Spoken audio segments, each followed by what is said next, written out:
안녕하세요. 네, 지퍼노무입니다. 자, 이번 시간에는 고추 열매가 이렇게 이제 한 둘 빨갛게 이제 될 때 꼭 해줘야 되는 한 3가지 정도로 제가 여러분들한테 알려드리도록 하겠습니다. 자, 이렇게 지금 이제 하우스의 기준으로 말씀을 드릴 거고, 노즐은 아직까지 한 10일 정도는 조금 더 있어야 돼요. 지역에 따라 조금 지금 또 빨갛게 된 데도 있는데, 여러분들이 이제 고추를 보면은, 고추나무는 우리 요 보시면은 첫 번째 방아다리에 만약에 고추를 수확을 안 하셨으면은, 요 고추부터 밑에서부터 위로 가면서 요렇게 이제 빨갛게 익어갑니다. 요 보시면 여기도 지금 첫 번째 방아다리에서도 익어가고 두 번째 방아다리에서도 이렇게 곤색으로 변하면서 위로 갈수록 계속 이렇게 차이가 나죠. 그죠? 밑에가 가장 빨갛고, 그리고 위로 갈수록 이렇게 곤색으로 되면서 이제 익어가고 있는 그런 상황입니다. 자, 요때 여러분들이 가장 해줘야 될 게 뭐냐면, 첫 번째가 여러분들 병해충 방지예요. 이거는 뭐 어떻게 어딜 가더라도 똑같습니다.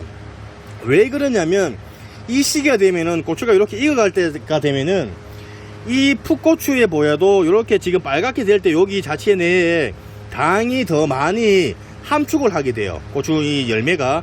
자, 그러면은 이런 진딧물이라든지 노린재라든지 담배다방 이런 애들도 단 거를 알아요. 좋은, 그러니까 맛있는 걸 안다는 얘기죠. 자, 그랬을 경우에 지금 노지 같은 경우에는 담배나방이 여기로 이제 기어가서 구멍을 낸다거나 안에서 꽃이 폈을 때 거기다가 알을 까서 열매가 됐을 때 요 시기쯤 나와서 여기에 구멍을 내서 상품성이 떨어지게끔 만드는 시기입니다. 자, 그랬을 경우에 이게 지금 빨리 익고 해서 좋은 상품이 되고 이제 해야 되는데, 여기 구멍이 나면은 우리가 말려갖고 이게 상품이 있는 고추를 판매가 할 수 없기 때문에 문제가 발생을 하고, 그리고 노지 같은 경우에 여기 구멍이 생기면은 물이 들어가서 물음병도 발생을 하고, 또 관련된 여러가지 바이러스라든지 이런 여러가지 2차적인 병의 원인이 되기 때문에 담배나방 예방을 해주셔야 돼요. 관련된 약제는 우리가 PLS에 맞춰갖고 담배나방 잡아주는 일반 농약을 사용을 하시면 됩니다. 치실 때도 구멍 안에 들어있는 애들이 많다 보니까, 만약에 구멍이 나 있는 애는 고추를 따서 한번 까보시면 안에 애벌레가 들어가 있는 경우가 있고, 아니면은 다 맛있는 거 먹고 나서 딴 데 들어가서 또 구멍을 내는 애들이 있을 수가 있어요. 그래서 그런 애들을 직접 잡아서 진짜 뭐 발로 밟아서 없앤다거나 그렇게 처리하는 게 가장 좋은 방법이고, 아니면은 약제 살포를 일주일 간격으로 요 안에 약이 들어갈 수 있도록 해서 약제를 살포를 하는 방법이 있고요.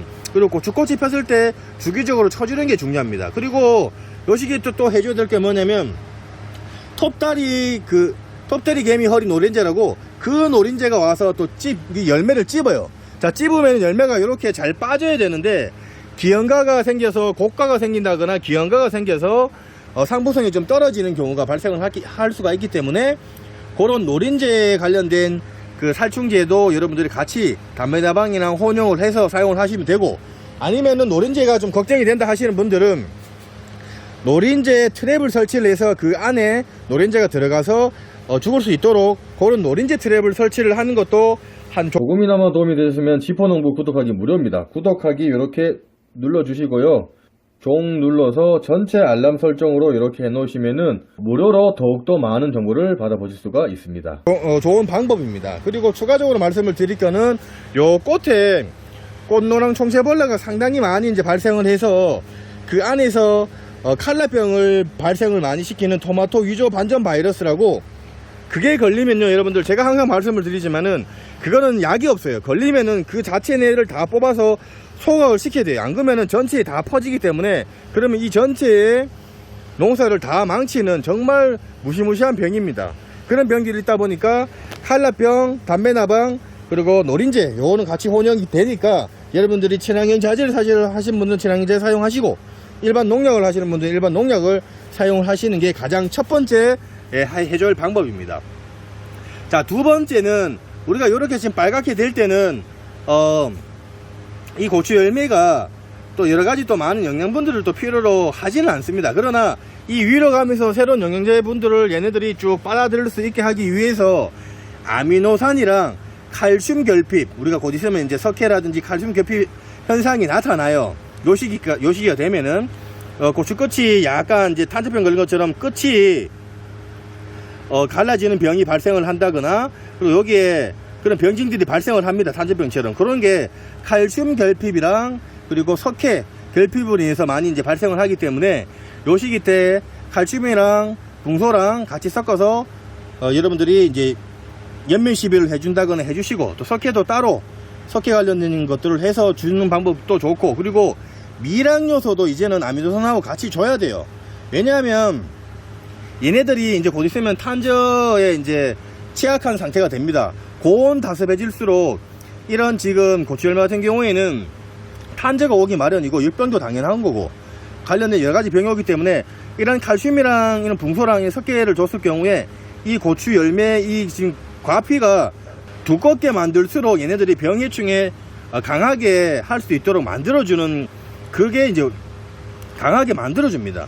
그렇기 때문에 한 일주일에서 10일 간격으로 우리가 칼슘이랑 붕소랑 섞어서, 그리고 따로 석회라든지 이런 것들로 해서 아미노산하고 미량 요소를 줘야 그런 병에 견딜 수 있는 힘이 강해질 수가 있기 때문에 두 번째로 영양제를 잘 주셔야 된다. 예, 그 방법이고, 자, 세 번째는 뭐냐면 여러분들 물 관리예요. 물 관리. 왜 물 관리냐면 얘네들이 이제 이렇게 반듯하고 이렇게 지금 맨질맨질하잖아요. 이렇게 맨질맨질한 이유가 영양제랑 물을 충분히 얘네들이 먹었기 때문에 이렇게 변질하고 반질반질합니다. 자, 그런데 물 관리를 제때 안 해주면요, 가뭄이 들면은 얘가 이렇게 반질한 게 쭈글쭈글해지면서 고추가 생장이 멈춘다거나 또 상품성이 떨어지기 때문에 여러분들이 물을 꾸준히 잘 주셔야 돼요. 근데 노지 같은 경우는 지금 우리가 지금 장마철이다 보니까 크게 문제는 안 되는데, 여러분들이 이제 이 고추를 심어지는 요 두둑을 성형을 하실 때 최대한 두둑을 조금 넓게 만드시고 높이도 좀 올려주시면은 비닐만 덮어 씌워 놓으면은 올해 지금 가뭄이 심했잖아요. 제가 가뭄 때 물을 한 번도 안 주고도 걔네들이 가뭄 피해가 없이 잘 자란 그 노지 고추들이 있어요. 그거는 두둑이랑 비닐 멀침만 잘 하더라도 그 자체 내에 토양에서 올라오는 그 습을 통해서 얘네들이 잘 자랍니다. 그리고 아침 이슬로 통해서도 얘네들이 물을 흡수를 하기 때문에 여러분들이 요 시기 때 맞춰갖고 물 관리를 정말 잘 해줘야 돼요. 그러니까 물이 너무 또 이게 만약에 두둑 성형을 했는데 두둑이 낮아. 그러면 비가 많이 오잖아요. 그러면은 물이 차기 때문에 이 그 뿌리가 물에 잠겨 있으면 얘네들 생육 상태가 안 좋아지고 생리 장애가 발생을 합니다. 토양 자체 내에 물이 잠겨져 있으면 이 토양이 가지고 있는 영양분들이 물 쪽으로 용탈이 되면서 영양분들이 다 빠져요. 물이 빠지면서.